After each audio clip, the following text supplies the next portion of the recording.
ಆಕಾಶವಾಣಿ ವಾರ್ತೆಗಳು ಓದುತ್ತಿರುವವರು ಎಚ್ ಚೇತನಾ ರಾಜೇಂದ್ರ. ಮುಖ್ಯಾಂಶಗಳು. ಪ್ರಧಾನಿ ನರೇಂದ್ರ ಮೋದಿ ಇಂದು ನೀತಿ ಆಯೋಗದ ಪ್ರಮುಖ ಅರ್ಥಶಾಸ್ತ್ರಜ್ಞರು ಮತ್ತು ವಿಷಯ ತಜ್ಞರೊಂದಿಗೆ ಸಭೆ. ಕೇರಳ ಪ್ರವಾಸದಲ್ಲಿರುವ ಉಪರಾಷ್ಟಪತಿ ಸಿಪಿ ರಾಧಾಕೃಷ್ಣನ್ ವರ್ಕಳದ ಶಿವಗಿರಿ ಯಾತ್ರೆಯಲ್ಲಿ ಭಾಗಿ. ಬೆಂಗಳೂರಿನಲ್ಲಿಂದು ಧ್ರುವ್ ಎನ್ಜಿ ಹೆಲಿಕಾಪ್ಟರ್ ಹಾರಾಟಕ್ಕೆ ಕೇಂದ್ರ ಸಚಿವ ಕೆಆರ್ ಮೋಹನ್ ನಾಯ್ಡು ಚಾಲನೆ. ಬರುವ ಫೆಬ್ರವರಿಯಲ್ಲಿ ದೆಹಲಿಯಲ್ಲಿ ಕೃತಕ ಬುದ್ದಿಮತ್ತೆ ಪರಿಣಾಮಗಳ ಶೃಂಗಸಭೆ ಆಯೋಜನೆ. ಮಹಿಳಾ ಟಿ20 ಕ್ರಿಕೆಟ್ ಸರಣಿ ತಿರುವನಂತಪುರದ ಅಂತಿಮ ಪಂದ್ಯದಲ್ಲಿ ಭಾರತ ಶ್ರೀಲಂಕಾ ಸೆಣಸು. ವಾರ್ತೆಗಳ ವಿವರ. ಪ್ರಮುಖ ಆರ್ಥಿಕ ನಿರ್ಧಾರಗಳನ್ನು ಕೈಗೊಳ್ಳುವ ಮುನ್ನ ಸರ್ಕಾರ ನಡೆಸುತ್ತಿರುವ ಸಮಾಲೋಚನೆಗಳ ಭಾಗವಾಗಿ ಪ್ರಧಾನಿ ನರೇಂದ್ರ ಮೋದಿ ಇಂದು ನೀತಿ ಆಯೋಗದಲ್ಲಿ ಪ್ರಮುಖ ಅರ್ಥಶಾಸ್ತ್ರಜ್ಞರು ಮತ್ತು ವಿಷಯ ತಜ್ಞರೊಂದಿಗೆ ಸಭೆ ನಡೆಸಲಿದ್ದಾರೆ.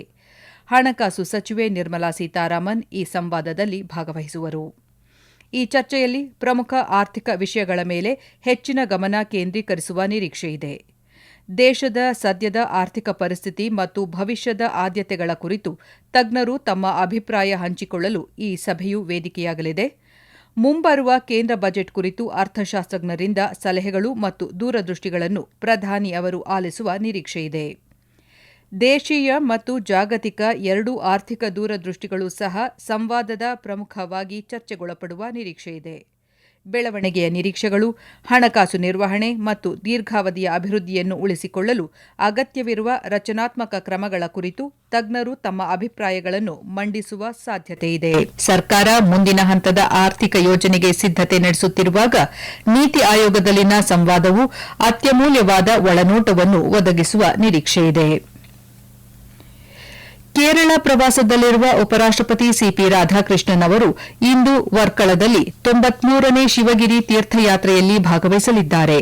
ನಂತರ ಅವರು ತಿರುವನಂತಪುರದ ಮಾರ್ ಇವಾನಿಯೋಸ್ ಕಾಲೇಜಿನ ಪ್ಲಾಟಿನಂ ಜುಬಿಲಿ ಆಚರಣೆಯ ಸಮಾರೋಪದ ಅಂಗವಾಗಿ ನಡೆಯುವ ಸಾರ್ವಜನಿಕ ಸಭೆಯನ್ನು ಉದ್ಘಾಟಿಸಲಿದ್ದಾರೆ. ನಿನ್ನೆ ತಿರುವನಂತಪುರದ ಎಲ್ಎಂಎಸ್ ಚರ್ಚ್ ಕಾಂಪೌಂಡ್ನಲ್ಲಿ ನಡೆದ ದಿ ಟ್ರಿವೆಂಡಮ್ ಫೆಸ್ಟ್ 2025 ಸಭೆಯಲ್ಲಿ ಮಾತನಾಡಿದ ಅವರು, ಸಮುದಾಯ ಮನೋಭಾವ ಮತ್ತು ಧಾರ್ಮಿಕ ಸಾಮರಸ್ಯದೊಂದಿಗೆ ಸಮಾಜದ ಅಭಿವೃದ್ಧಿ ಮತ್ತು ಯೋಗಕ್ಷೇಮಕ್ಕಾಗಿ ಜನರು ಒಗ್ಗೂಡಬೇಕೆಂದು ಕರೆ ನೀಡಿದರು.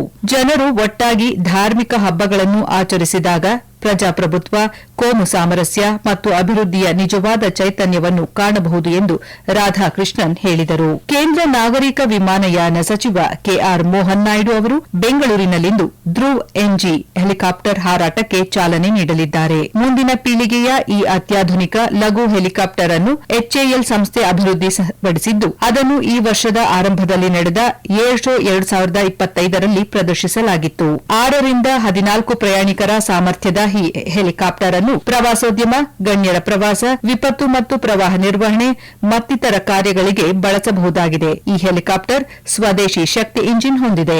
ದೇಶ ಎದುರಿಸುತ್ತಿರುವ ತ್ಯಾಜ್ಯ ನಿರ್ವಹಣೆ ಮತ್ತು ಸುಸ್ಥಿರತೆಯಂತಹ ಸವಾಲುಗಳನ್ನು ಪರಿಹರಿಸಲು ಸಾಮಾಜಿಕ, ಆರ್ಥಿಕ ಆಯಾಮಗಳನ್ನೊಳಗೊಂಡ ತಾಂತ್ರಿಕ ಪರಿಣತಿ ಅಗತ್ಯ ಎಂದು ರಾಷ್ಟಪತಿ ದ್ರೌಪದಿ ಮುರ್ಮು ಹೇಳಿದ್ದಾರೆ. ಅವರು ಜಮ್ಶೆಡ್ಪುರದ ರಾಷ್ಟೀಯ ತಾಂತ್ರಿಕ ಸಂಸ್ಥೆ ಎನ್ಐಟಿಯ 15ನೇ ಘಟಿಕೋತ್ಸವ ಸಮಾರಂಭವನ್ನು ಉದ್ದೇಶಿಸಿ ಮಾತನಾಡಿದರು. ಮನುಕುಲದ ಕಲ್ಯಾಣಕ್ಕಾಗಿ ವಿದ್ಯಾರ್ಥಿಗಳು ತಾಂತ್ರಿಕ ಪ್ರಗತಿಯನ್ನು ಬಳಕೆ ಮಾಡಿಕೊಳ್ಳಬೇಕು. ಶಿಕ್ಷಣ ಸಂಸ್ಥೆಗಳನ್ನು ಅವುಗಳ ರ್ಯಾಂಕಿಂಗ್ ಮತ್ತು ವಿದ್ಯಾರ್ಥಿಗಳ ಉದ್ಯೋಗ ನಿಯೋಜನೆಯಿಂದ ಅಳೆಯಬಾರದು. ಸಂಸ್ಥೆಗಳು ಸಮಾಜಕ್ಕೆ ಏನು ಕೊಡುಗೆ ನೀಡಿವೆ ಎಂಬುದು ಮುಖ್ಯವಾಗುತ್ತದೆ ಎಂದು ರಾಷ್ಟಪತಿ ಹೇಳಿದರು. एनआईटी जैसे प्रतिष्ठित संस्थान से शिक्षा प्राप्त करना अपने आप में एक उपलब्धि है. इस क्षेत्र में उपलब्ध प्रचुर प्राकृतिक संसाधन एवं सुप्रसिद्ध उद्यम एनआईटी जमशेदपुर को और भी विशेष बनाते हैं. आपके पास अवसर है कि इस परिवेश का लाभ उठाते हुए अपने ज्ञान और कौशल का उपयोग देश तथा समाज के व्यापक हित में करें.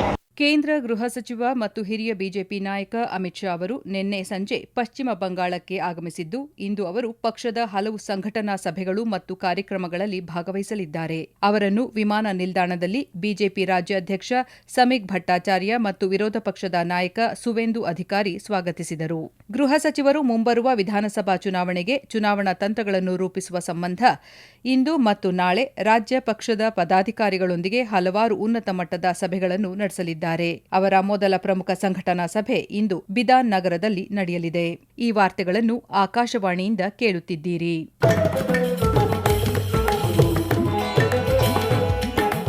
ನಮ್ಮ ಎಲ್ಲಾ ರಾಷ್ಟ್ರೀಯ ವಾರ್ತೆಗಳು ಹಾಗೂ ಪ್ರದೇಶ ಸಮಾಚಾರ ಈಗ ಆಕಾಶವಾಣಿ ನ್ಯೂಸ್ ಕನ್ನಡ ಯೂಟ್ಯೂಬ್ ಚಾನೆಲ್ನಲ್ಲಿ ಲಭ್ಯ. ನಮ್ಮ ಎಕ್ಸ್ ಖಾತೆ ಮತ್ತು ಇನ್ಸ್ಟಾಗ್ರಾಂ ಖಾತೆ ಆಕಾಶವಾಣಿ ನ್ಯೂಸ್ ಕನ್ನಡ. ಹೆಚ್ಚಿನ ಮಾಹಿತಿಗಾಗಿ ನಮ್ಮ ಫೇಸ್ಬುಕ್ ಖಾತೆ ಆಕಾಶವಾಣಿ ವಾರ್ತೆ ಕನ್ನಡವನ್ನು ಅನುಸರಿಸಿ. ನಿಖರ, ನೈಜ ಹಾಗೂ ವಿಶ್ವಾಸಾರ್ಹ ಸುದ್ದಿಗಾಗಿ ಕೇಳಿ ಆಕಾಶವಾಣಿ ವಾರ್ತೆಗಳು.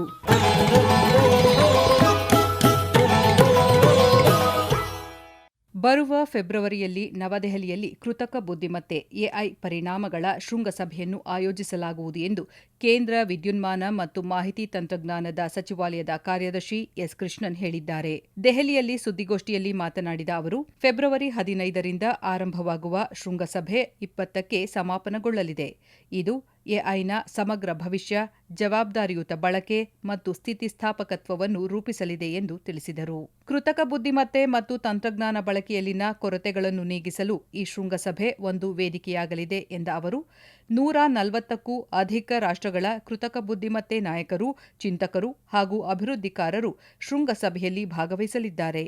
ಈ ಶೃಂಗಸಭೆ ಕೃತಕ ಬುದ್ದಿಮತ್ತೆಯನ್ನು ಮನುಕುಲದ ಅಭಿವೃದ್ಧಿ, ಆರೋಗ್ಯ ರಕ್ಷಣೆ, ಶಿಕ್ಷಣ ಹಾಗೂ ಕೃಷಿ ವಲಯಗಳಲ್ಲಿ ಹೇಗೆಲ್ಲ ಬಳಸಿಕೊಳ್ಳಬಹುದು ಎಂಬ ಬಗ್ಗೆ ಬೆಳಕು ಚೆಲ್ಲಲಿದೆ ಎಂದು ಹೇಳಿದರು. The basic idea and the reason why we have called it the AI Impact Summit and what we are attempting to do here is broadly making sure that AI gets democratized and the AI divide gets bridged. This is a key concern which has been there for many people in the international community, that AI could potentially get concentrated in a few geographies and concentrated with a few companies. And the concern is that it needs to be made available more broadly. ಒಡಿಶಾದ ಚಾಂಡೀಪುರದ ಸಮಗ್ರ ಪರೀಕ್ಷಾ ನೆಲೆಯಲ್ಲಿ ರಕ್ಷಣಾ ಸಂಶೋಧನೆ ಮತ್ತು ಅಭಿವೃದ್ಧಿ ಸಂಸ್ಥೆ DRDO Pinaka long range guided ರಾಕೆಟ್ನ ಮೊದಲ ಪರೀಕ್ಷಾರ್ಥ ಹಾರಾಟವನ್ನು ಯಶಸ್ವಿಯಾಗಿ ನಡೆಸಿದೆ. ರಾಕೆಟ್ ಅನ್ನು ಅದರ ಗರಿಷ್ಠ 120 ಕಿಲೋಮೀಟರ್ ವ್ಯಾಪ್ತಿಗೆ ಪರೀಕ್ಷಿಸಲಾಯಿತು. ಯೋಜಿಸಿದಂತೆ ಎಲ್ಲ ಇನ್-ಫ್ಲೈಟ್ ಕುಶಲತೆಯನ್ನು ಪ್ರದರ್ಶಿಸಿತು. ಲಾಂಗ್ ರೇಂಜ್ ಗೈಡೆಡ್ ರಾಕೆಟ್ ನಿಖರ ಗುರಿ ತಲುಪಿದೆ ಎಂದು ರಕ್ಷಣಾ ಸಚಿವಾಲಯ ಹೇಳಿದೆ. ಈ ರಾಕೆಟ್ ಅನ್ನು ಶಸ್ತ್ರಾಸ್ತ್ರ ಸಂಶೋಧನೆ ಮತ್ತು ಅಭಿವೃದ್ಧಿ ಸಂಸ್ಥೆ ಹೈ ಎನರ್ಜಿ ಮೆಟೀರಿಯಲ್ಸ್ ರಿಸರ್ಚ್ ಲ್ಯಾಬೊರೇಟರಿಯ ಸಹಯೋಗದೊಂದಿಗೆ ರಕ್ಷಣಾ ಸಂಶೋಧನಾ ಮತ್ತು ಅಭಿವೃದ್ಧಿ ಪ್ರಯೋಗಾಲಯ ಮತ್ತು ಇಮಾರತ್ನ ಸಂಶೋಧನಾ ಕೇಂದ್ರದ ನೆರವಿನೊಂದಿಗೆ ವಿನ್ಯಾಸಗೊಳಿಸಲಾಗಿದೆ. ರಕ್ಷಣಾ ಸಚಿವ ರಾಜನಾಥ್ ಸಿಂಗ್ ಈ ಸಾಧನೆಗಾಗಿ ಡಿಆರ್ಡಿಒ ಅನ್ನು ಅಭಿನಂದಿಸಿದ್ದಾರೆ. ರಾಕೆಟ್ಗಳ ಯಶಸ್ವಿ ವಿನ್ಯಾಸ ಮತ್ತು ಅಭಿವೃದ್ಧಿಯು ಸಶಸ್ತ್ರ ಪಡೆಗಳ ಸಾಮರ್ಥ್ಯಗಳನ್ನು ಹೆಚ್ಚಿಸುತ್ತದೆ. ಇದು ಪಥ ಪರಿವರ್ತಕವಾಗಲಿದೆ ಎಂದು ಬಣ್ಣಿಸಿದ್ದಾರೆ. 2024ರ ರಾಷ್ಟ್ರೀಯ ಅಂತರ್ಜಲ ಮೌಲ್ಯಮಾಪನದ ಪ್ರಕಾರ ಅಂತರ್ಜಲವನ್ನು ಅತಿಯಾಗಿ ಬಳಕೆ ಮಾಡಿರುವ 124 ಜಿಲ್ಲೆಗಳು ಮತ್ತು ನಿರ್ಣಾಯಕ ಜಿಲ್ಲೆಗಳ ಪ್ರಗತಿ ಪರಿಶೀಲನೆಯನ್ನು ಕೇಂದ್ರ ಜಲಶಕ್ತಿ ಸಚಿವ ಸಿಆರ್ ಪಾಟೀಲ್ ನಿನ್ನೆ ನಡೆಸಿದರು. ಭಾರತದ ಆರ್ಥಿಕತೆ 2047-48ರ ವೇಳೆಗೆ $26 ಟ್ರಿಲಿಯನ್ ತಲುಪಲಿದೆ ಎಂದು ಅರ್ನೆಸ್ಟ್ ಮತ್ತು ಯಂಗ್ ಇವೈ ಸಂಸ್ಥೆ ಅಂದಾಜಿಸಿದೆ. ಮುಂದಿನ ಒಂದು ದಶಕ ಹಾಗೂ ನಂತರ ಭಾರತದ ಆರ್ಥಿಕ ಸ್ಥಿತಿಗತಿ ಕುರಿತಂತೆ ವರದಿಯನ್ನು ಬಿಡುಗಡೆ ಮಾಡಿದೆ. ವನಿತೆಯರ ಕ್ರಿಕೆಟ್ನಲ್ಲಿ ಭಾರತ ತಂಡ 5ನೇ ಮತ್ತು ಅಂತಿಮ ಟಿ20 ಪಂದ್ಯದಲ್ಲಿ ಇಂದು ಕೇರಳದ ತಿರುವನಂತಪುರಂನ ಗ್ರೀನ್ಫೀಲ್ಡ್ ಅಂತಾರಾಷ್ಟ್ರೀಯ ಕ್ರೀಡಾಂಗಣದಲ್ಲಿ ಶ್ರೀಲಂಕಾವನ್ನು ಎದುರಿಸಲಿದೆ. ಈ ಪಂದ್ಯ ಸಂಜೆ 7 ಗಂಟೆಗೆ ಆರಂಭವಾಗಲಿದೆ. ಮಹಿಳಾ ಟಿ20 ವಿಶ್ವಕಪ್ ಸಿದ್ಧತೆಯ ಭಾಗವಾಗಿ ಈ ಸರಣಿ ಭಾರತಕ್ಕೆ ನಿರ್ಣಾಯಕವಾಗಿದೆ. ಕೊನೆಯಲ್ಲಿ ಮತ್ತೊಮ್ಮೆ ಮುಖ್ಯಾಂಶಗಳು. ಪ್ರಧಾನಿ ನರೇಂದ್ರ ಮೋದಿ ಇಂದು ನೀತಿ ಆಯೋಗದ ಪ್ರಮುಖ ಅರ್ಥಶಾಸ್ತ್ರಜ್ಞರು ಮತ್ತು ವಿಷಯ ತಜ್ಞರೊಂದಿಗೆ ಸಭೆ. ಕೇರಳ ಪ್ರವಾಸದಲ್ಲಿರುವ ಉಪರಾಷ್ಟ್ರಪತಿ ಸಿಪಿ ರಾಧಾಕೃಷ್ಣನ್ ವರ್ಕಳದ ಶಿವಗಿರಿ ಯಾತ್ರೆಯಲ್ಲಿ ಭಾಗಿ. ಬೆಂಗಳೂರಿನಲ್ಲಿಂದು ಧ್ರುವ್ ಎನ್ಜಿ ಹೆಲಿಕಾಪ್ಟರ್ ಹಾರಾಟಕ್ಕೆ ಕೇಂದ್ರ ಸಚಿವ ಕೆಆರ್ ಮೋಹನ್ ನಾಯ್ಡು ಚಾಲನೆ. ಬರುವ ಫೆಬ್ರವರಿಯಲ್ಲಿ ದೆಹಲಿಯಲ್ಲಿ ಕೃತಕ ಬುದ್ದಿಮತ್ತೆ ಪರಿಣಾಮಗಳ ಶೃಂಗಸಭೆ ಆಯೋಜನೆ. ಮಹಿಳಾ ಟಿ20 ಕ್ರಿಕೆಟ್ ಸರಣಿ, ತಿರುವನಂತಪುರದ ಅಂತಿಮ ಪಂದ್ಯದಲ್ಲಿ ಭಾರತ ಶ್ರೀಲಂಕಾ ಸೆಣಸು. ಇಲ್ಲಿಗೆ ವಾರ್ತಾ ಪ್ರಸಾರ ಮುಕ್ತಾಯವಾಯಿತು. ನಮ್ಮ ಮುಂದಿನ ವಾರ್ತಾ ಪ್ರಸಾರ ಮಧ್ಯಾಹ್ನ 12 ಗಂಟೆಗೆ.